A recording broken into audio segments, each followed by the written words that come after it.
Have you ever walked away from a conversation feeling empty? You spoke. You explained. You justified your actions. You laid your cards on the table hoping to be understood.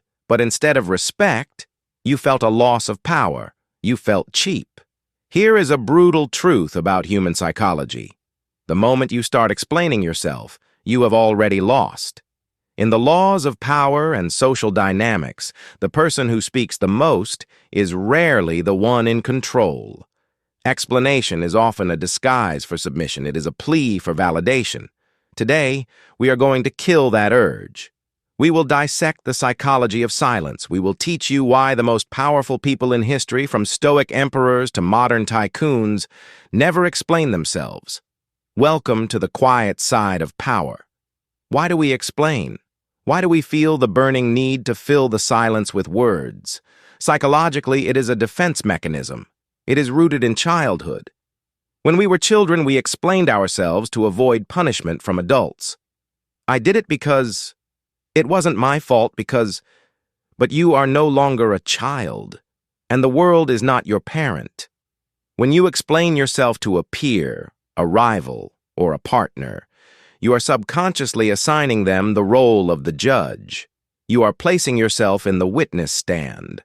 The Stoic philosopher Epictetus once said, "We have 2 ears and 1 mouth so that we can listen twice as much as we speak." But this goes deeper than just listening. It is about status. High-status individuals do not ask for permission to exist. They act. They decide. And they let their actions carry the weight of the argument. When you explain, you dilute your power. When you remain silent, you concentrate it. Here are the 7 laws of silence that will change how people perceive you forever. Law number 1. Scarcity creates value. This is a basic economic principle, but it applies to your words. If you flood the market with gold, gold becomes worthless. If you flood a room with your words become noise. King Louis XIV, the Sun King, was a master of this. When his courtiers would bring him bad news or urgent requests, they would speak for minutes, trembling, trying to justify themselves. Louis would listen without blinking, and when they were finished, he would simply say, "I shall see." And then he would walk away. He gave no explanation. He gave no promise. He gave no emotional reaction. This silence terrified his courtiers. It kept them off balance. Because he didn't explain his thinking, they couldn't argue with him. They couldn't manipulate him. When you over-explain, you give your opponent ammunition. You give them data points they can use to counter-argue.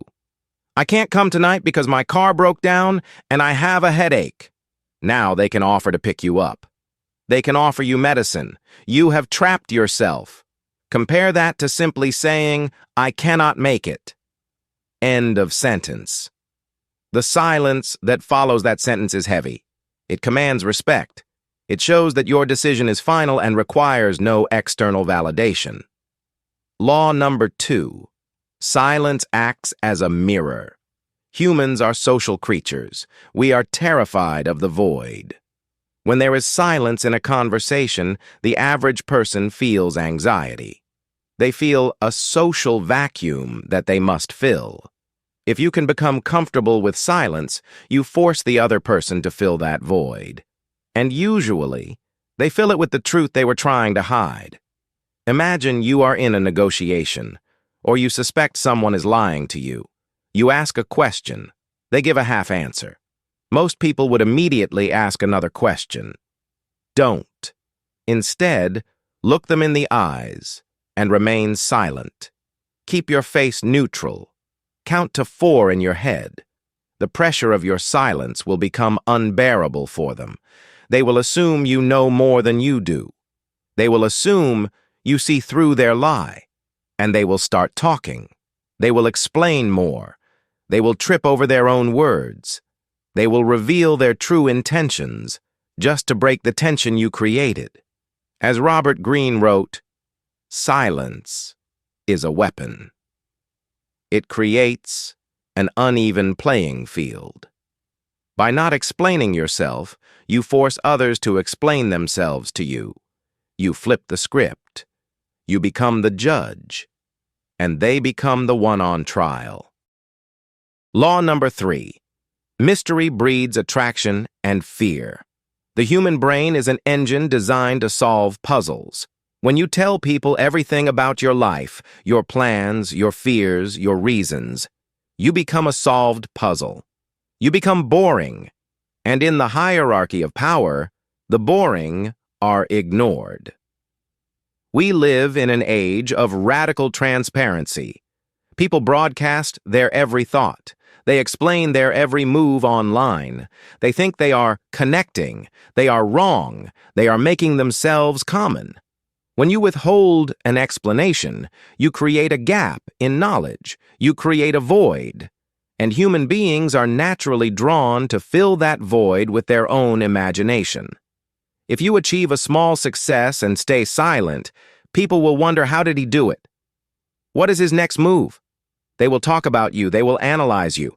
By saying nothing, you occupy more space in their minds than if you had spoken for hours.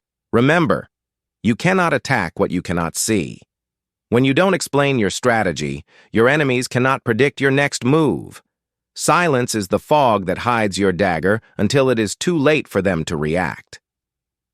Law number 4. Defense implies guilt.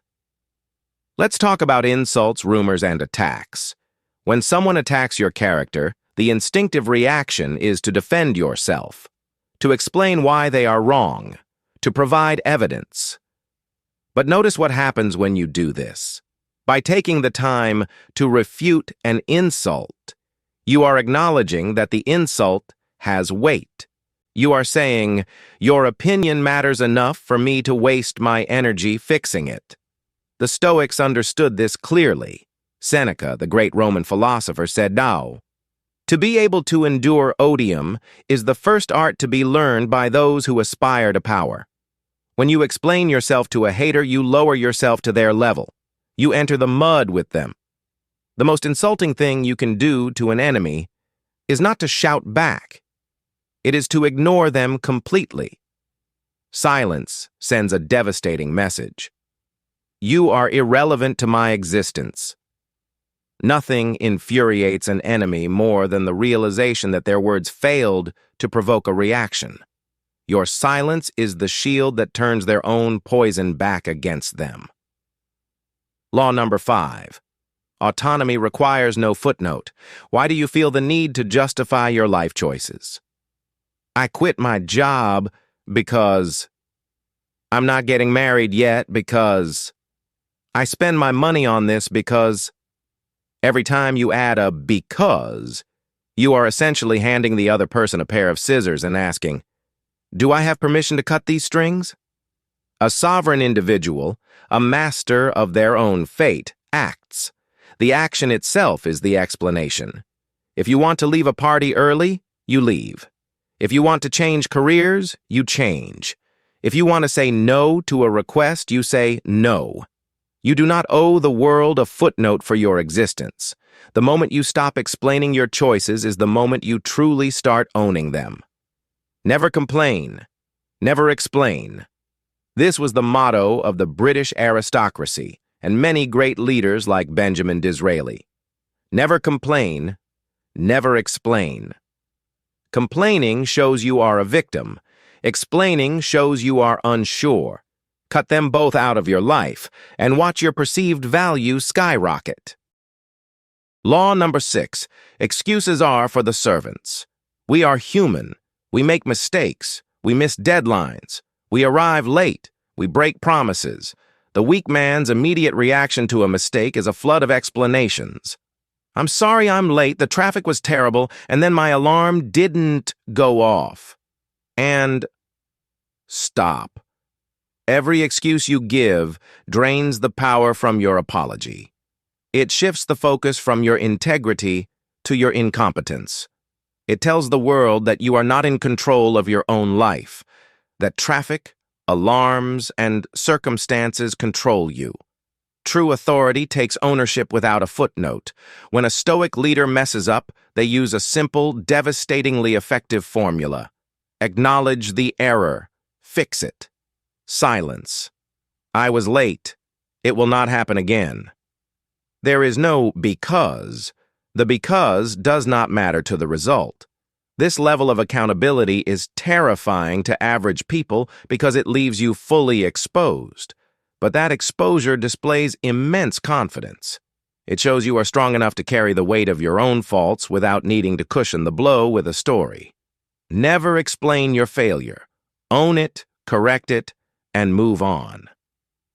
Law number 7. Silence is the loudest number. In business and negotiation, whoever speaks first loses. This is not just a catchy phrase, it is a psychological reality. When you are presented with an offer, a price, or a demand, your greatest weapon is the awkward pause. Most people are so uncomfortable with silence that they will negotiate against themselves just to end it. If you receive a low offer and you simply stare at the person, maintaining eye contact without saying a word, their brain goes into panic mode. They think, he's insulted, he's going to walk away. The offer was too low. And suddenly, they start bidding against themselves. You haven't said a word, you haven't explained why the price is low, you haven't argued, you just waited. The Japanese have a concept called ma, the negative space, the meaningful void. In the West, we are taught to sell ourselves, to talk our way into a deal. But the master negotiator pulls the deal toward them using the gravity of silence. Don't explain your worth. Let your silence force them to increase it. Now, a warning. The path of silence is not without its dangers. If you use these laws incorrectly, you will not seem powerful. You will seem arrogant, distant, or socially inept. There is a fine line between the Stoic sage and the silent jerk. You do not use silence to punish people emotionally. That is petty. You do not use silence to avoid intimacy with loved ones. That is cowardice.